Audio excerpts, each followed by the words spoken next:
Good morning. Well, thanks everybody for taking some time out to come and have a look at what we're doing in AI. I'm Theo Wasserberg. I run the Embat business in the UK and Ireland. I've spent my career in finance systems, so primarily around ERP and other finance systems and implementations. And one of the things that you often bump into in that is about how you bring Treasury effectively within to finance. And some of the challenges that have existed historically there are things that we really aim to solve. I know a lot of people on this call will be familiar with Embat, but for those of you that aren't, we're a modern treasury management tool. We sit between your finance systems, the traditional ERP and accounting systems, and the banks and other financial products that you have. And by pulling that data together, we're able to add real value to our customers. And that world of treasury has really moved on, and particularly in AI. And I think there's a huge amount of interest in AI in the finance space and particularly in treasury because it's structured data. It should be things that you can effectively deploy AI against, but equally, it's sensitive data. It's complicated area. The decisions that you make have really critical outcomes for businesses. And so packaging that and making that adoptable and usable for clients is something that we spend an enormous amount of time talking about. And the way that we do that is primarily through our agent TellMe, which is the Treasury Enrichment Large Language Model by Embat, because we love an acronym. And you're going to see a little bit of that today. There's going to be a couple of poll questions that'll pop up during the session, so very interested to get people's responses on those as well. So I'm going to go through 5 areas or 4 areas and some Q&A.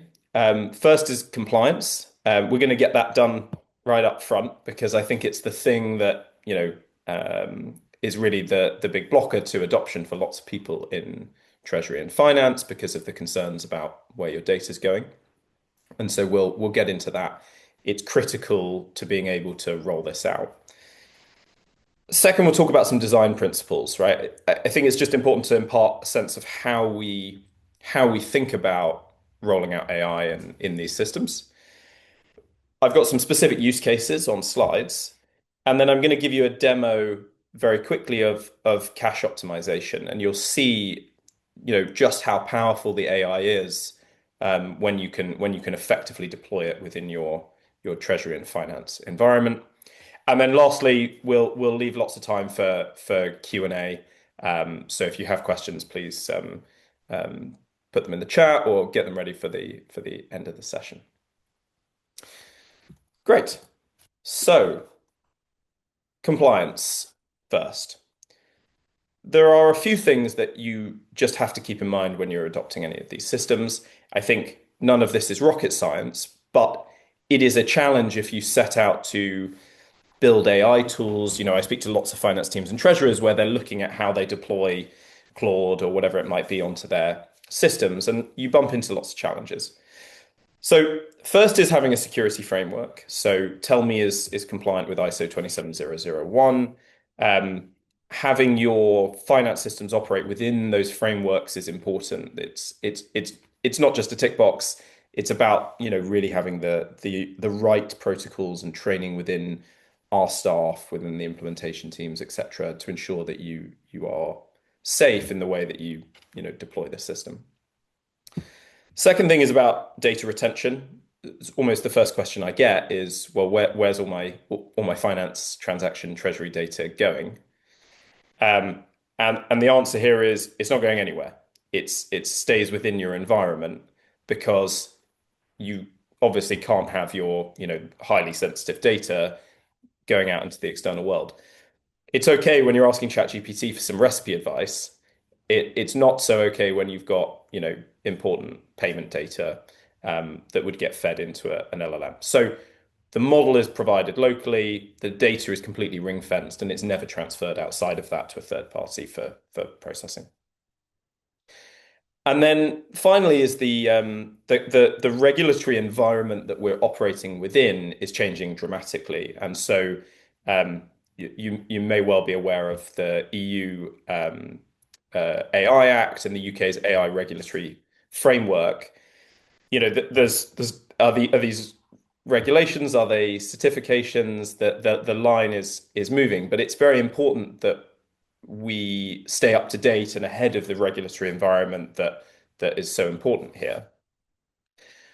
We are not categorized as high risk because of the way that we design the system. And so we make sure that we fall under the umbrella in a way that makes it, consumable and adoptable for for our customers and adopts the design principles which are so important, like having a human in the loop, that make this consumable. So let's talk a little bit about those design pillars. I think often, none of these by themselves are rocket science, but they are critical when you put them together to ensure that the Treasury is adoptable and usable. So first thing is about having human in the loop. I think people often think human in the loop is about having everything being approved by a human. It can be that, but it means that a human has visibility of everything. It has the ability to, you know, reverse things that the AI does, that it has control of what the AI does. You still need to give it enough space to have autonomy, but ensuring that human view of it, particularly for any critical actions, is super important. Accuracy and bias reduction is equally critical, right? So the system will come up with suggestions, right? We all know the horror stories of hallucinations in AI at this point, right? But ensuring that your system can accurately identify the historical trends that you've done and that it works to avoid bias creeping in and constantly reviews what's being done, is very important to ensuring with Treasury data that you can do this effectively. Third thing is about transparency and explainability. So very simply, you've got to be able to understand what the AI is doing. Too often when you're adopting AI, it's a black box. And you can't afford to have that in the context of a finance department, in the context of a treasury department, because you've got to understand how the AI got to its decision point, right? And it can clearly explain that. Fourth thing is traceability and auditability. That's as simple as it says on the tin, which is you've got to be able to audit the actions the AI is performing and go back and say, well, under which agent, with which human operator was in the loop on this stuff, and maintain that audit log. And then lastly is about autonomy and objectives. And I won't dwell on that too much, but you've got to give this thing enough autonomy to really transform Treasury.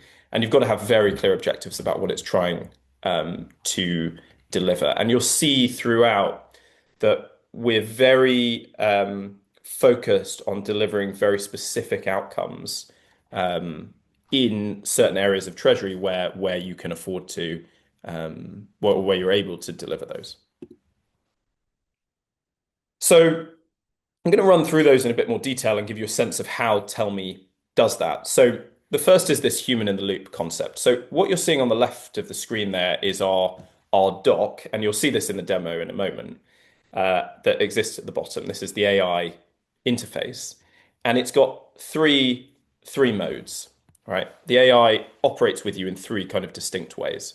So the first is guided mode, and this is where the system is generating a suggestion and asking you as the human to validate that suggestion, right? And a good example of this is if the system is going to make a journal posting back to your finance system, you're going to want a human to say, yeah, I'm comfortable with these transactions before it posts anything.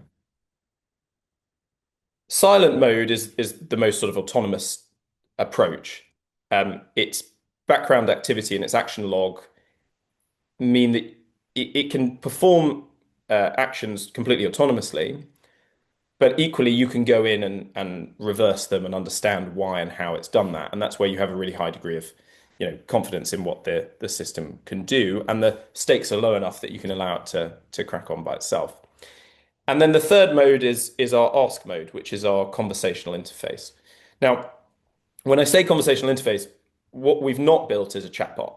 right? This isn't, for recipe suggestions and discussions of how you feel about Treasury in the morning. It's a conversational interface to take you through the agentic workflows of delivering things in Treasury.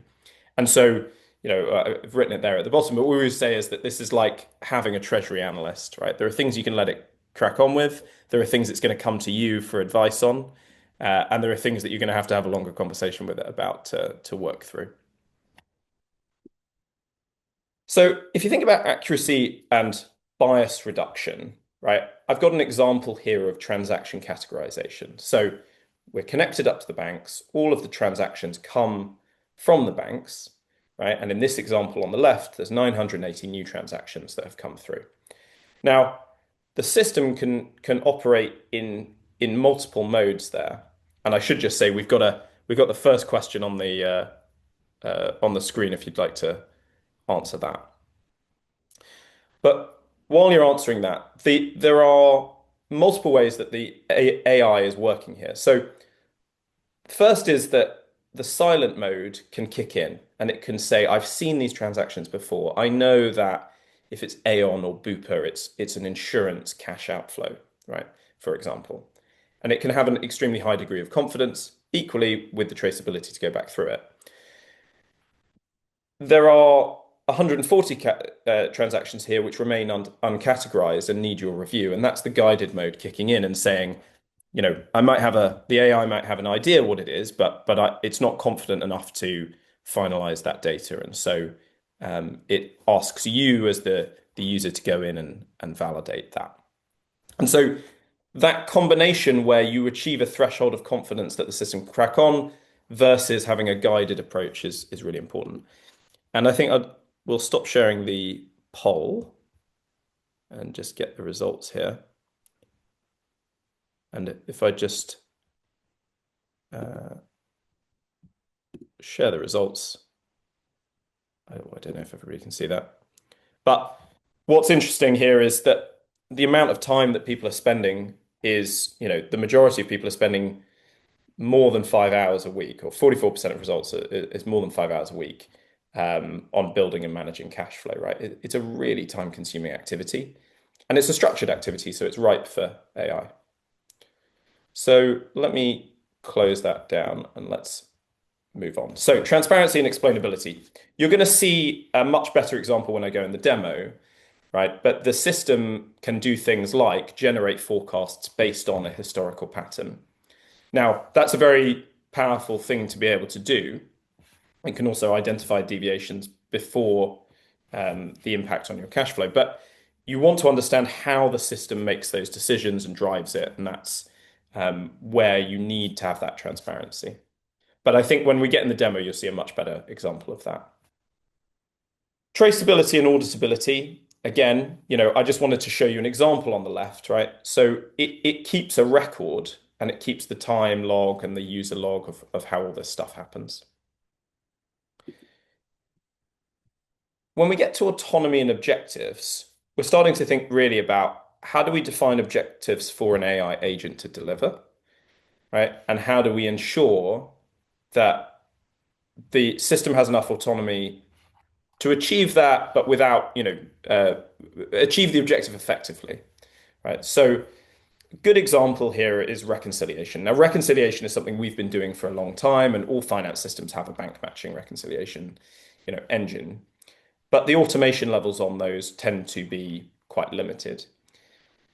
The AI has a very clear objective, right? Which is match a bank transaction with a document or an associated GL on the other side. The system is very good. The AI is very good at the real world ambiguity of bringing those two things together. Traditionally, these were done by very tightly parameterized rules. And so if something stepped outside of the rule, the system fell over.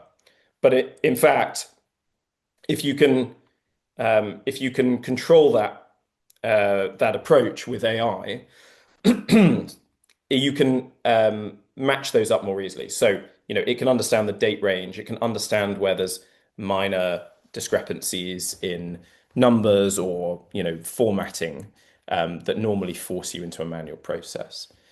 And a lot of these processes are manual, which lines up with the question that, has just been answered on screen. And if I click share the results, you know, everyone is doing this manually, right? Everyone is managing the collections manually. Everybody has a manual view of how they do this, and it's so ripe for the kind of AI offerings that we're talking about today. It's and to some extent, the reason that it's manual is because it's been so difficult for people to adopt because you need it set up for you in the right way. So we've got some other examples here around autonomy and objectives, right? So, I've got an example here around how it's managing payments and correcting them, right? And it's surfacing data to you, right, from this very rich source of data, which is Treasury information, and allowing you to review that, to schedule payments, and to plan ahead and to be more effective. So let me jump into the demo, which is going to be much more interesting, I'm sure, to everybody, and give you a sense of how this works. So let me just share my desktop, and can I just check everybody can see that? Yeah. Good. Yeah. Perfect. So for those of you, some of you will know Embat, some of you will be new to Embat, but just to orientate you, this is our banking connection page. On the left-hand side of the system, we have a series of modules. Those modules are around bank connectivity, treasury cash flow forecasting and intercompany, various analytics tools, and then payments and accounting. And by accounting, we're talking about the reconciliation processes. It's built in a multi-entity architecture. And so here we've got our various company entities. Embat, for those of you that don't know, is a Mediterranean wind, which is why we've got the Levante and Sirocco and Mistral in here. And so I have this multi-entity architecture. The system is built like that because your banks are associated to those entities. And then within the system, we connect to the banks and to the core finance systems. And so here you can see I've got all of my banks for all of these different companies connected up, right? And they've got a live view and it's pulling all of the transactions, so it has visibility of that data. And down at the bottom, we've got the TellMe doc that we were just talking about. Yeah, with our various modes, right, around guided, silent, and ask. And today I'm just going to take you through a flow within our ask mode. And what I want to do today is optimize my liquidity. So I'm going to click optimize my liquidity, and it's going to start by asking me some basic questions about which of these entities do I want to optimize liquidity for, right? You as a treasurer or a finance person in your day-to-day work are thinking about, I guess, two things, right? Have we got enough money in the bank to cover tomorrow's liabilities?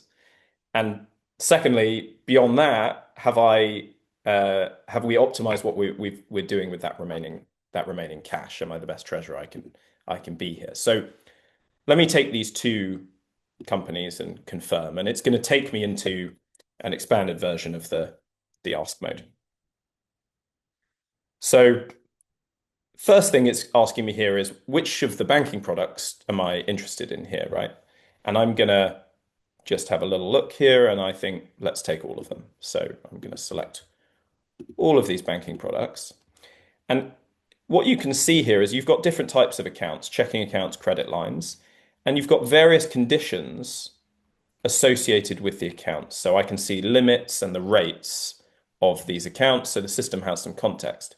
And I'll just point out that this one is missing some conditions, which is going to give you a clue of what the system is going to do next. It's caught the fact that some information is missing that's going to be critical to optimizing the liquidity in the business. Yeah. And so it's pulled this up and said, hey, we need to specify the terms and conditions of this particular product before we do anything. So let's say I want to have a minimum balance in this account of 10,000. And I can fill in the rates. It could be variable. Just for simplicity here, I'm just going to put a fixed rate. Let's call it 1.5. And negative interest rate, perhaps if we've got an overdraft facility here, we'll call that 5%. And we can apply that to the product. So now the system's got all the context that it wants to start working on how it's going to optimize the liquidity between these various accounts.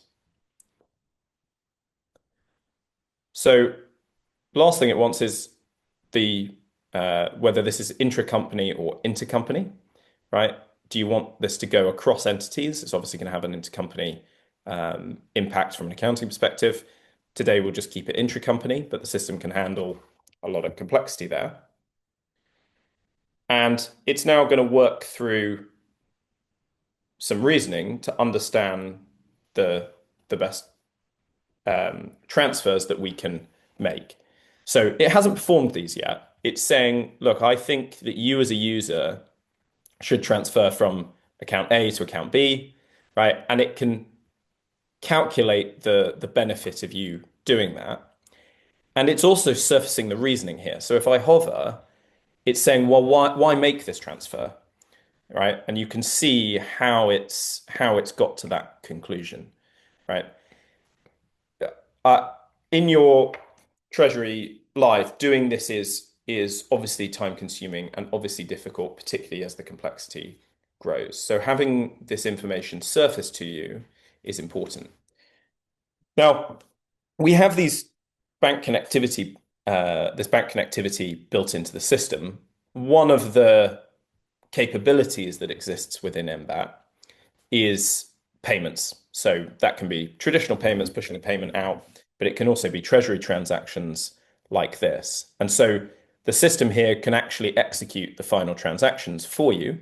It's obviously not something it's going to do without you saying that you want to do it, but I can go through all of these and say, okay, these make sense to me, right? I understand the reasons and I can see the benefits of doing this. Let's execute these transactions, and the transfers have immediately been initiated and sent out. So that has just taken us through a flow of how, AI is layering over all of your finance and treasury data to deliver those results. And if I go to our silent mode, you can see here, the item that we've just conducted, right? That I've performed this action, it's logged it all, and it's kept a record of what we have done. So I'm just going to stop there and go back to our presentation, because really we've got to the end of the core stuff that I wanted to get through, right? Which is just to take you through a basic flow of how and why TellMe is delivering the capabilities it is, and why that is adoptable for you as a finance and treasury user. And then secondly, that liquidity flow within the system, and just give you a sense of how powerful the AI can be. What's important is that AI capability rolls out so much more broadly, right? And if you think about all of the day-to-day tasks that occur in Treasury, whether it's optimizing liquidity, whether it's building a cash flow, projecting forwards, all of these things are ripe for AI support, and that's really what we've tried to deliver. So I'm going to stop there, and I'm very happy to take questions and discuss anything that you've either seen today or anything else about Embat and Treasury. Any questions from anyone in the audience? Here we go. I've got one here about automatic reconciliation. So does TellMe connect to traditional banks, or can it handle neobanks and payment platforms like Stripe? So simple answer there is it can do all of the above. So when you're operating in Treasury, it's important that you have 100% coverage essentially of where cash movements are occurring.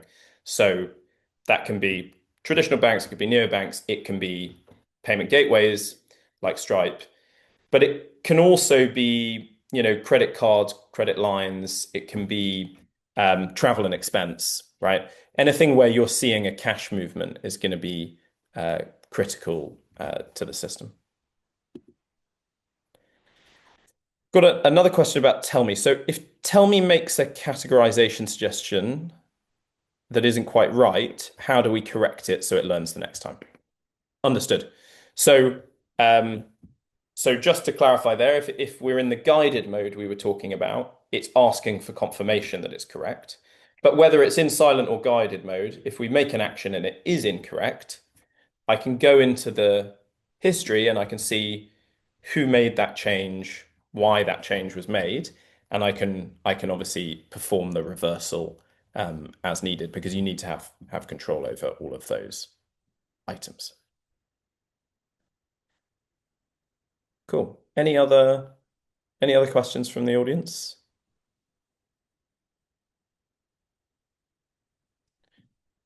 No? Cool. Oh, I've got one more here. So when TellMe suggests internal transfers to optimize the cash position, is it only looking at current balances or does it also factor in our future forecast? Yeah, great question. So the AI has a sense of what's happening into the future because it has a cash flow projection. And that projection, those individual forecast items are associated to the accounts. So it can give you cash optimization based on things that are going to happen in the future, right? Because it knows what the liquidity requirements are for the business over the coming period that it's built the projection, right? 13 weeks or whatever it might be. So it's capable of factoring all of that in, and you can tune the AI essentially to deliver the right approach for you guys as a business. Great. Well, I hope that this was useful and hopefully eye-opening. We've obviously done this in record time, but I wanted to get across just how powerful the system can be. Uh, there's a huge amount of value in exploring Treasury in exploring AI in Treasury, and the world has moved on dramatically in the last few years about how we can deploy it safely and just how powerful it can be. So I'm going to wrap up there, and if there's any questions, then very happy to take them offline, and very happy to take you through a much more detailed demo another time. So thanks very much, and hopefully speak to you all soon.